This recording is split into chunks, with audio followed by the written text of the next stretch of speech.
Assalamualaikum warahmatullahi wabarakatuh. Anda rindu mendengarkan kajian-kajian dari ustadz-ustadz kita dari Aceh? Kunjungi channel YouTube Maulizul Akbar NAD.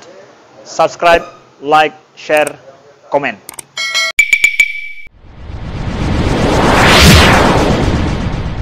Bismillahirrahmanirrahim. Assalamualaikum warahmatullahi wabarakatuh. Alhamdulillahi rabbil alamin. Wassalatu wassalamu ala nabiyyina wa sayyidina al-Mustafa Muhammadin wa ala alihi wa ashabihi ajma'in. Amma ba'd. Rabbi shrah li sadri wa yassir li amri wahlul 'uqdatam min lisani yafqahu qawli. Segala puji bagi Allah, kemudian salawat dan salam kepada Rasulullah, pada keluarga dan seluruh sahabat-sahabatnya. Bapak Ibu jamaah salat maghrib dan isya yang Allah muliakan, insyaallah di pertemuan yang lalu kita sudah membahas beberapa masalah khusus tentang seputar masalah imam. Malam ini kita sambung, yaitu tentang al-qudwah, yaitu proses mengikuti imam. Jadi pembicaraan berikutnya tentang seputar orang-orang yang mengikuti imam. Nah, yang pertama sekali, syurut sihhatil qudwah, syarat-syarat sah seseorang boleh mengikuti imam. Artinya, apabila seseorang salat baru sah dia disebut menjadi makmum dan mendapatkan pahala salat berjamaah dengan beberapa syarat.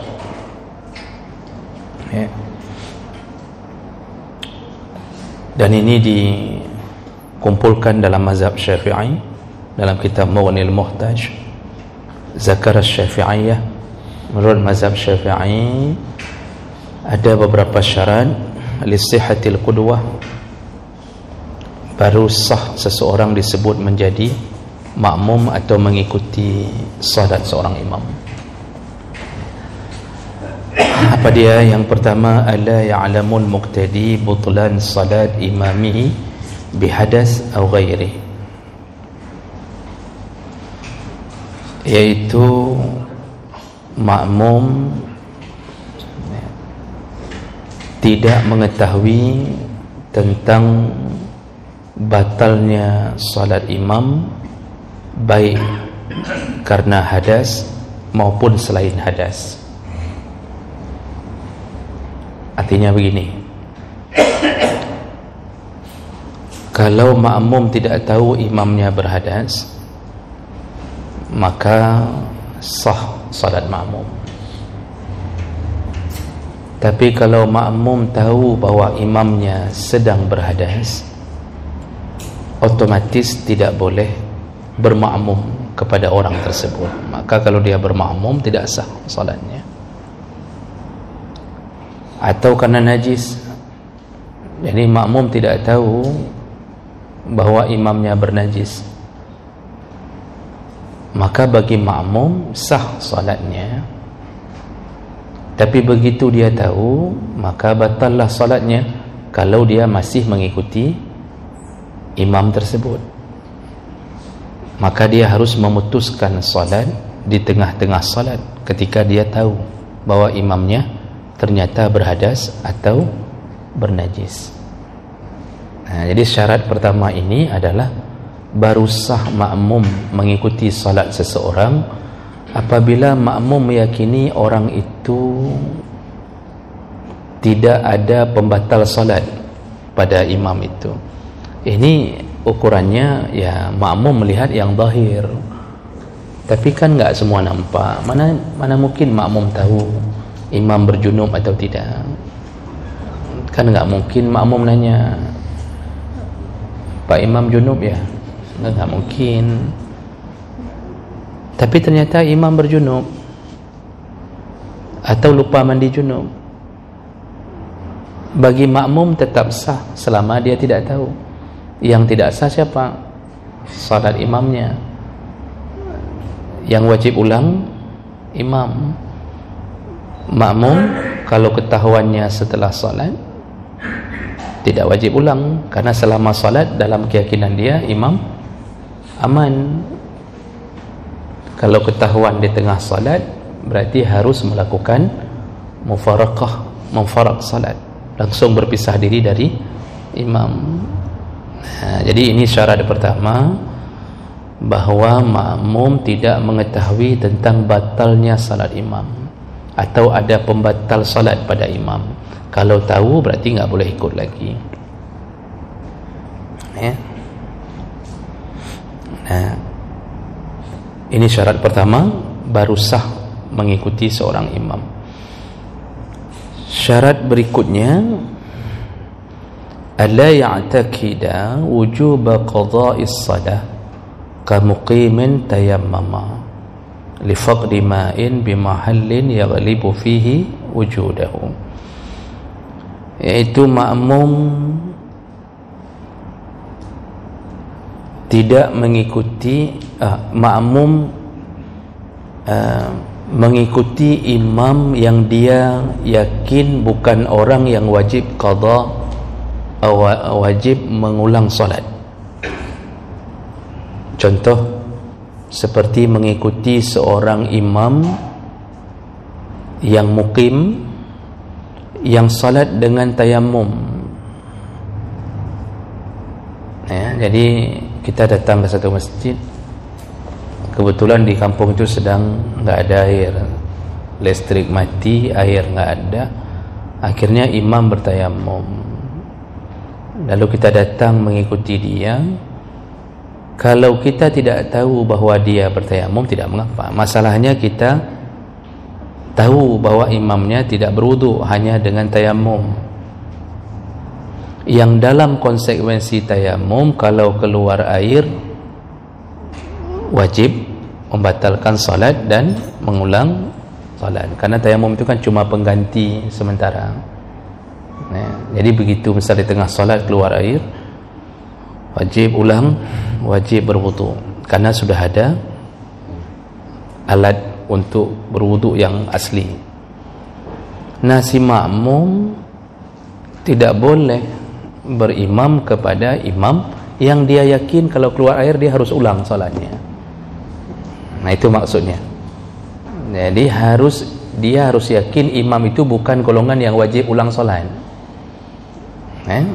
Jadi ya imam aman posisinya, baru makmum boleh ikut.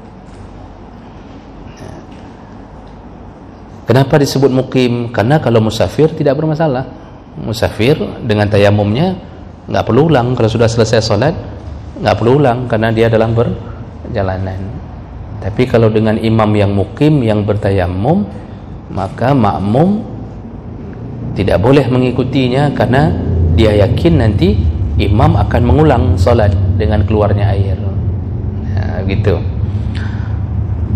Itu syarat kedua. Jadi kalau kita bahasakan dengan bahasa sederhana, harus meyakini imam bukan orang yang wajib ulang salat. Syarat ketiga, alla yakuna ma'muman. Imam itu bukan sedang menjadi makmum. Si imam bukan sedang menjadi makmum. Fala tasihu qudwatan bimuqtadin fi hali qudwatihi li'annahu tabi'un li ghairihi yulhiquhu sahwa. Jadi tidak sah seseorang mengikuti orang yang sedang bermakmum kepada orang lain. Ini contohnya begini, kita sama-sama sedang sholat, tiba-tiba ada orang masbuk. Si masbuk berimam kepada orang yang sedang sholat, yang orang itu pun sedang berimam, sedang bermakmum kepada imam yang di depan. Jadi si masbuk niatnya mengikuti salah seorang dari makmum yang sedang solat bersama imam lain. Jadi belum putus dia dengan imam itu. Ini nggak boleh. Baru boleh syaratnya seorang imam itu bukan posisi sedang jadi makmum. Jadi kalau mau mengikuti orang, pastikan dia bukan sedang jadi makmum dengan cara dia sudah selesai mengikuti imam. Nah, makanya kita yang masbuk dalam mazhab Syafi'i dibolehkan mengikuti salah seorang dari makmum yang sedang melengkapkan salatnya. Ini sudah putus nih, imam sudah salam. Ya, imam sudah salam. Ketika sudah salam, itu sudah putus hubungan dengan makmum. Kan saya sudah pernah bilang bahwa kita ini berhubungan dengan imam wajib taat mulai dari takbiratul ihram sampai salamnya imam. Itu hubungan taat kepada pemimpin. Selesai salam itu enggak wajib. Jadi misal ada orang yang tidak mengikuti zikirnya imam, apakah itu dianggap tidak beradab, atau apakah dianggap berdosa, atau dianggap tidak taat pada imam? Itu enggak ada urusan lagi. Setelah saya salam, yang zikir sendiri silahkan, yang mau berzikir bersama imam silahkan. Jadi enggak ada urusan sampai ditegur, hana kamu zikir dengan imam ke usahanya muka kurang aja kan. Ini enggak ada itu. Itu enggak ada urusan tu. Itu habis salat salam, itu kita udah bebas dari imam. Ketika dianggap sudah bebas, lalu ada orang masbuk, bukan masbuk pun, udah habis solat baru datang dia, lalu dia mengikuti salah seorang dari makmum yang sedang menyelesaikan solat. Jadi si makmum yang sedang solat itu masbuk juga, dia masbuk. Jadi dia sedang melengkapkan solatnya, lalu diikuti oleh orang yang baru datang. Boleh tidak? Boleh. Syaratnya karena dia bukan lagi jadi makmum seseorang, dia sudah bebas. Nah, dibolehkan. Itu dalam mazhab Syafi'i, Pak. Nanti ke depan, ya ke depan insya-Allah akan lebih detail itu dibicarakan tentang masalah itu. Nanti kalau dalam mazhab Hanafi enggak boleh sama sekali. Ya. Dalam mazhab Maliki juga begitu. Enggak boleh mengikuti masbuk, membuat orang masbuk jadi imam pun enggak boleh. Karena tetap dihitung dia orang yang mantan makmum, artinya dia tetap dihitung seperti orang makmum. Maka dalam mazhab Hanafi dan Maliki itu enggak boleh mengikuti orang masbuk untuk menjadi atau menjadikan orang masbuk menjadi imam. Dalam mazhab Syafi'i boleh, karena dalam pandangan mazhab Syafi'i sudah selesai salat antara imam dengan makmum, sudah putus. Jadi orang itu sudah lepas itu, sudah berdiri sendiri, lalu kita mengikutinya, dibolehkan. Ya. Namun dalam proses untuk menjadikan seorang masbuk menjadi imam, Allahu alam, saya belum pernah dapat bacaan, tapi saya tidak mengatakan tidak ada, tapi belum pernah saya dapat. Mungkin ada yang lebih luas bacaannya, mungkin dapat. Saya belum pernah dapat bacaan kalau ada orang masbuk yang kita ingin jadikan dia jadi imam, kita disuruh beri kode dengan mencukisnya. Jadi kita datang, kita cukih bahu je, atau kita kasih kode di bahu dia. Itu saya belum pernah dapat tentang suruhan seperti itu. Ya. Malah dengan memegang tubuh orang yang salat, mencukihnya bukan pada hal-hal mudarat, itu bisa mengganggu orang yang salat itu. Ini masbuk kita ni sedang berdiri, tiba-tiba ada yang cukih. Kalau kita bisa maklum, kalau kita enggak bisa maklum, mungkin kita latah atau refleks, mungkin kita akan benar, kita akan tanya begitu. Kita akan tanya begitu, ada apa ni, ada apa ni? Atau kita merasa terganggu, ni kenapa ni udah cukih begitu kan? Jadi bagaimana caranya? Sebenarnya kita dengan mengikuti orang masbuk untuk kita jadikan imam, berdiri di samping dia, mundur ke belakang sedikit kalau kita sendiri, itu sudah kode bahawa kita akan jadikan dia sebagai imam. Apalagi kita kemudian memperdengarkan takbir.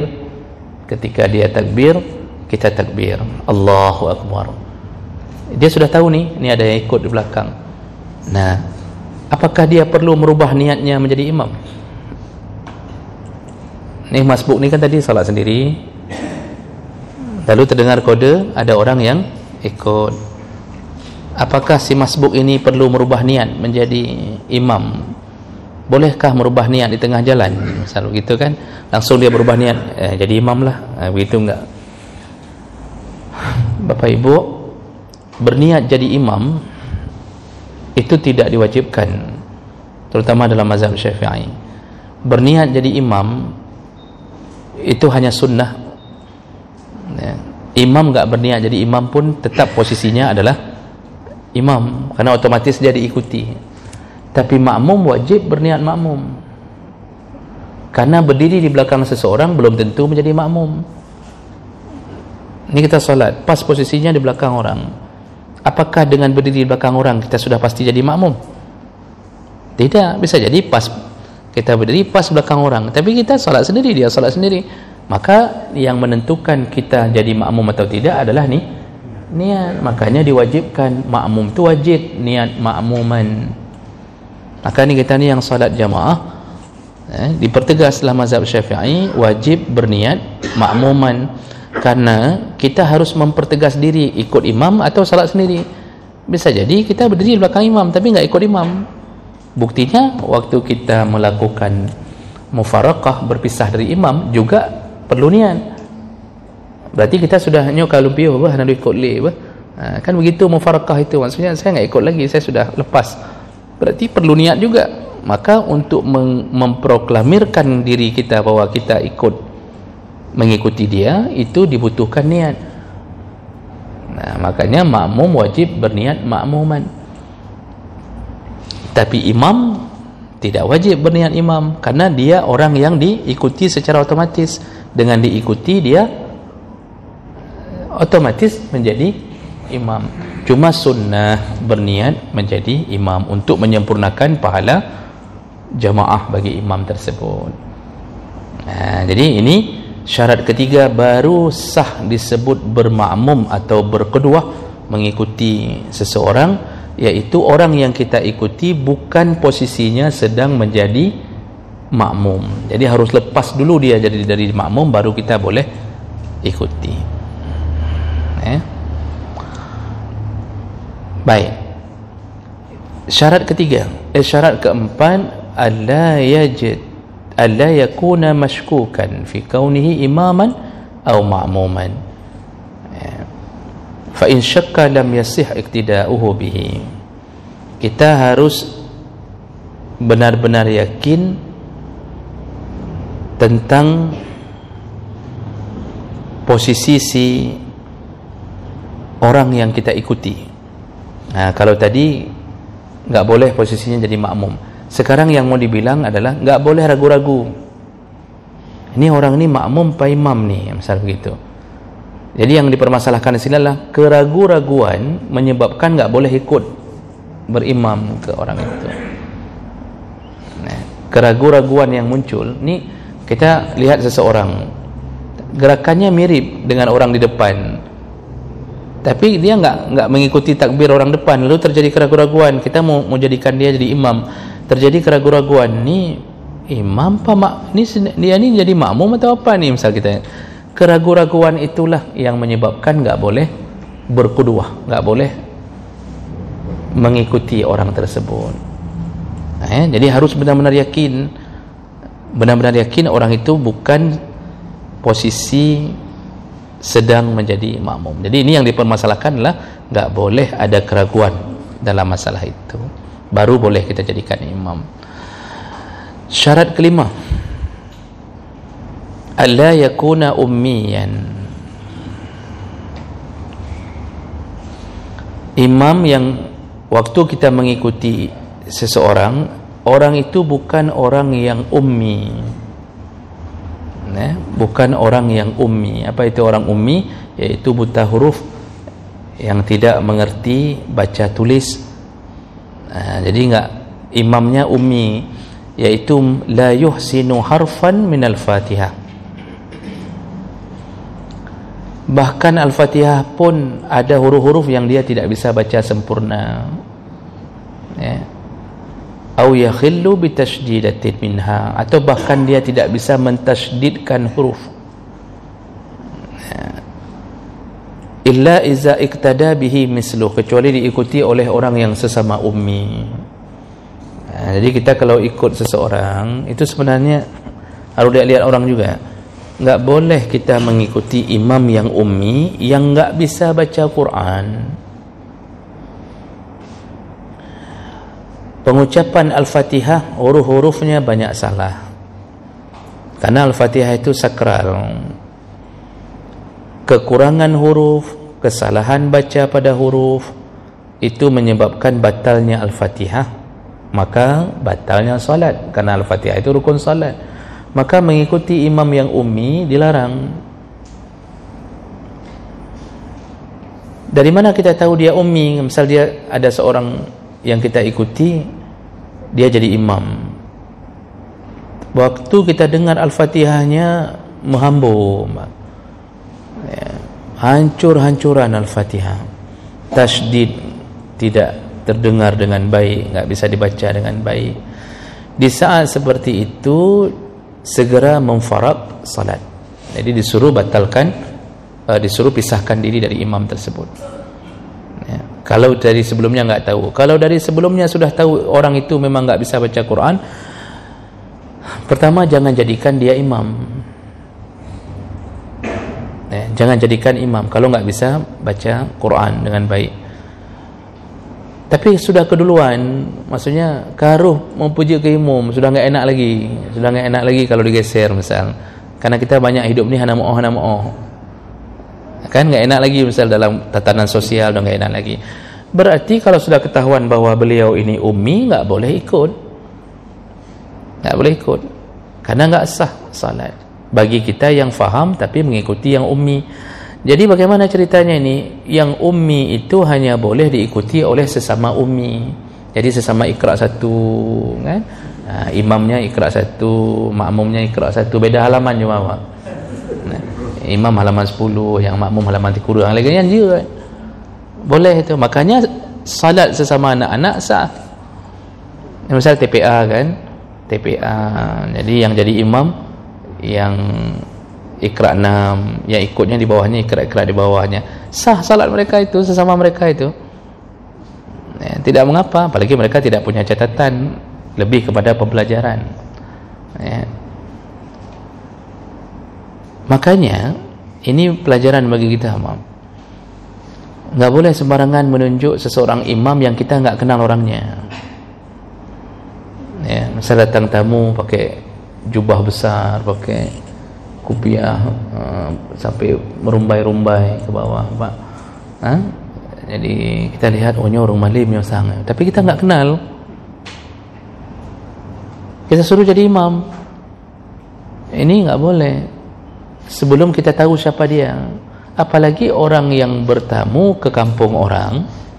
Kita kan sudah belajar, orang yang bertamu ke kampung orang, adabnya tolak. Kata Rasulullah, jangan mau jadi imam di rumah orang lain, tolak. Itu adab. Karena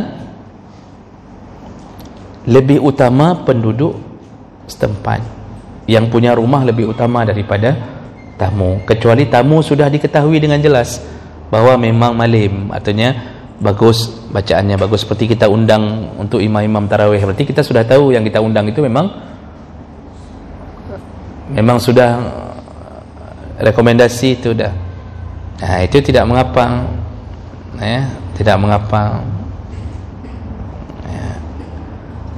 Jadi ini yang perlu kita jaga, ya. Jangan asal-asalan. Jadi baik mencurun-curun orang ingin menjadi imam. Imam itu perlu skill dan perlu pengetahuan tentang Al-Quran, tentang agama, ya. Baik, itu syarat kelima baru boleh berkuduah, mengikuti seseorang. Syarat yang keenam, alla yaqtadi ar-rajul bil mar'ah. Ya. Seseorang itu jangan sampai seorang laki-laki berimam kepada perempuan. Ya. Seandainya kita tidak tahu bahwa itu perempuan, ternyata laki-laki yang menyamar, jadi perempuan yang menyamar jadi laki-laki, kita nggak tahu, tidak mengapa. Tapi kalau tahu, wajib ulang salat. Ya, wajib ulang salat. Ya, jadi di sini sebutkan falau shalla khalfahu, kalau seseorang salat di belakang perempuan atau di belakang siapapun, summa tabayyana kufruh, ketahuan bahwa ternyata dia orang kafir, au junun, ternyata orang gila. Kan ada orang gila jadi imam, Pak. Gejak je lah masjid, gedang je, Pak. Kita ikut belakangnya, ternyata orang gila. Bagus lagi bacaannya. Nah, au kaunuhu imra'atan, atau dia ternyata seorang perempuan. Au ummiyan, ternyata seorang ummi, a'adaha. Jadi kalau ketahuannya belakangan, kalau ketahuan sedang solat, farad. Kalau ketahuan belakangan, wajib ulang solat. Baik, ini syarat-syarat menjadi syarat-syarat untuk mengikuti seorang imam, baru sah solat kita. Nah, ini makanya makmum ni harus yakin benar bahwa dia sedang mengikuti imam yang layak dan sah salat. Baik, itu seputar masalah syarat sah mengikuti seorang imam. Nah, satu permasalahan lagi.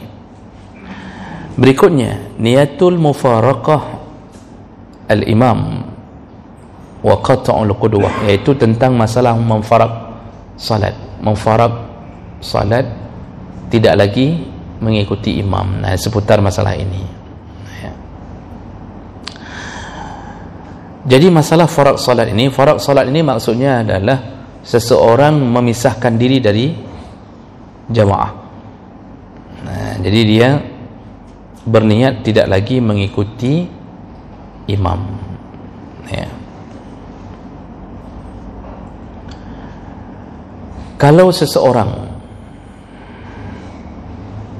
sudah bertakbiratul ihram dengan niat mengikuti imam atau makmuman, summa nawa mufaraqatul imam, lalu kemudian dia berniat untuk berpisah dari imam, wa itmam salatihi munfaridan, lalu dia menyempurnakan salat sendiri, jaza 'inda Syafi'iyah sawa'un akana li'uzrin am li ghairi uzrin ma'al kirahah.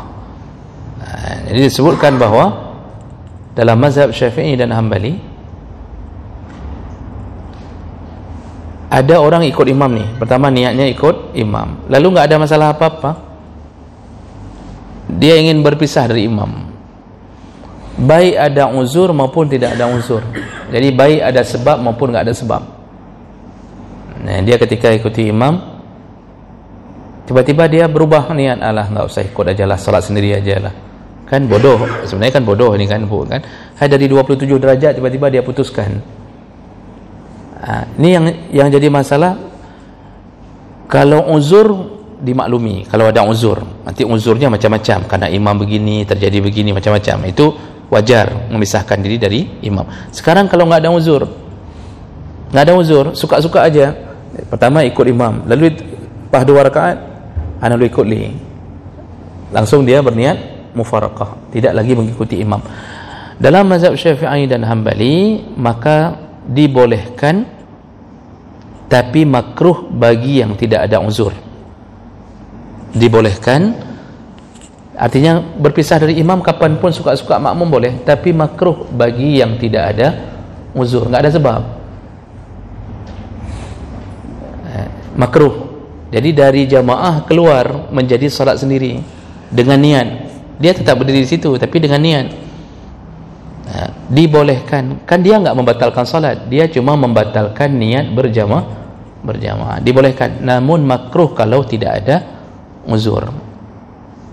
hana tapu bengehan tapuhan, enggak ada pun dia dapatkan sesuatu dari imam yang menyebabkan batal, tiba-tiba dia langsung memisahkan, dibolehkan namun dia kehilangan pahala solat berjamaah.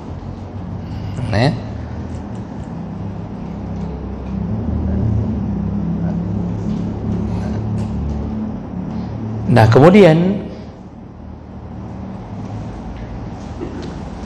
kalau seandainya orang melakukan mufarakah dari imam, ingin berpisah dari imam, sebabnya bisa macam-macam. Maka dituliskan di sini, wa minal uzri, yang menjadi penyebab seseorang boleh berpisah dari imam, di antara sebab-sebabnya adalah sebab banyak. Bisa timbul kapanpun ketika kita berjamaah. Tapi di antara sebab yang masyhur, yang sering terjadi, dibolehkan berpisah dari imam tatwilul imam. Imam terlalu panjang solatnya. Jadi imam bacaannya terlalu panjang, sampai kita enggak bisa khusyuk lagi. Dalam hati kita sudah caci maki ke imam. Kok panjang ngebaca? Jadi rakaat pertama surat Al-Baqarah misalnya, itu kaki kita asam urat dah bangun, darah udah turun, asam urat udah naik, kolesterol naik. Dengan Al-Baqarah itu aja, itu belum makan sapinya, baru dengar Al-Baqarah aja kita udah naik asam urat. Kok trik baca misalnya imam? Boleh enggak kita berpisah dari imam? Jawabannya boleh, dibenarkan. Begitu kita lihat tanda-tandanya, sang hamukin lehnya, nacan lehnya, jadehnya, hujak leh mentalaynya, gitu-gitu kan. Jadi dibolehkan tatwil. Ini termasuk pernah terjadi di masa Nabi melalui hadis sahih Bukhari Muslim, yaitu ketika Muaz bin Jabal, anna Muazan shalla bi ashabihi al-isya. Muaz bin Jabal pernah menjadi imam untuk sahabat-sahabatnya di kampungnya, di musalla kampung, di masjid di kampungnya. Salatnya salat isya. Fatawala alaihim, Muaz membaca bacaan yang sangat panjang. Jadi Al-Baqarah dan Ali Imran tu salat isya, Al-Baqarah dan Ali Imran itu kan bisa selesai sampai jam 1 tu kalau selesai. Fansarafa rajulun, lalu ada seseorang mundur, enggak mau ikut lagi. Fasalla, dia salat sendiri. Dikabarkan kepada Muaz. Setelah salat ada orang kasih kabar kepada Muaz bahwa tadi ada yang mundur, enggak lagi mau sambung. Muaz dengan ketus menjawab, itu munafik, dia itu munafik. Jadi difonis oleh Muaznya munafik ya orangnya. Apakah diikut je 3 kan begitu kadang-kadang ada orang kan Pak. Lalu dilaporkanlah bahasa itu ke Nabi. Jadi orang itu sudah tahu Muaz mengatakannya munafik, dilapor ke Nabi. Nabi memanggil Muaz. Summa atan Nabi sallallahu alaihi wasallam, Muaz dipanggil oleh Nabi sallallahu alaihi wasallam, faghadiba wa ankara ala Muaz. Nabi marah. Lalu Nabi sampai mengatakan kepada Muaz, aturidu anta an takuna fattanan?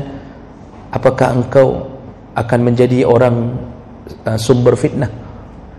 Nah, jadi Nabi marahnya ke imam, ke Muaz. Nah, di situ Nabi menasihati, kalau jadi imam itu Isya itu cukup bacaannya yang sebanding dengan at-takwir, al-ghasyiyah. Jadi bacaannya model-model hal ataka hadisul ghasyiyah. Itu ukuran bacaan salat Isya.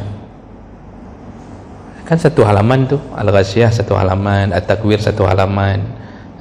Model-model begitu, Pak. Itu ukurannya. Jadi awal-awal juz 30 itu ukuran salat Isya. Satu rakaat itu panjangnya yang dianggap normal. Jadi begitu Nabi ajarkan kepada Muaz. Jadi ini orang yang tadi yang mundur itu Ternyata enggak dipermasalahkan sama Nabi, malah Muaz yang dimarahi. Makanya kalau imam terlalu panjang, misal kita enggak sanggup lagi, dibolehkan memfaraq salat. Boleh. Kita langsung berniat tidak ikut imam lagi. Jadi niat itu enggak ada bahasa khusus. Enggak ada niat sengaja aku keluar dari imam ini, ya, 2 rakaat karena Allah Ta'ala. Tidak ada itu. Atau tersisa 3 rakaat lagi, ya Allah mohon maaf ya Allah, ya, laki maaf ya Allah. Enggak ada. Bersit aja dalam hati, berpisah dari imam. Saya berpisah dari imam, itu sudah faraq, memfaraq salatnya, tidak lagi ikut imam. Nah, cuma kekurangannya apa? Kalau kejadian itu terjadi bukan karena kesalahan imam, maka kita kehilangan pahala jamaah. Tapi kalau terjadi karena kesalahan imam, ya, kita tetap dapat pahala jamaah. Misal kita tahu tiba-tiba di kaki imam terlihat najis, dan imam sudah diperingatkan tapi enggak mundur, misalnya begitu kan, berarti ada kesalahan pada imam. Sedangkan kita dari tadi memang ikut imam, lalu kita memfaraq, kita tetap dapat pahala jamaah karena bukan kita yang melakukan kesalahan itu. Nah, jadi itu di antara contoh uzur yang boleh berpisah dari imam karena imam terlalu panjang bacaannya. Atau tarkuhu sunnah maksudah, atau imam meninggalkan sunnah-sunnah yang kuat, sunnah yang memang kuat. Contohnya meninggalkan tasyahud awal, sengaja imam meninggalkan tasyahud awal dengan sengaja, ya, bukan lupa. Kalau lupa kita tetap ikut imam, nanti sujud sahwi di belakang. Jadi imam sengaja meninggalkannya, artinya sudah berulang-ulang begitu misal. Karena mungkin imam belajarnya begini, karena tasyahud awal dianggap sunnah, sengaja hanya kedua, bedah aja rakaat ketiga misalkan. Kita lihat ini sudah sengaja ni, maka dibolehkan kita memfaraq salat, tidak lagi mengikuti imam, ya. Atau sakit awil marad, al-marad, kita yang sakit. Jadi kita sedang solat rakaat kedua, tiba-tiba sakit perut. Enggak mesti sakit perut, kadang-kadang sakit kepala, macam-macam, enggak tahan lagi ni, sudah metet-tet. Hanya mungkin ni yang 2 rakaat terasa panjang sekali bersama imam, dibolehkan. Dapat solat jemaah tidak? Dapat. Kalau itu bukan uzur yang kita sengajakan.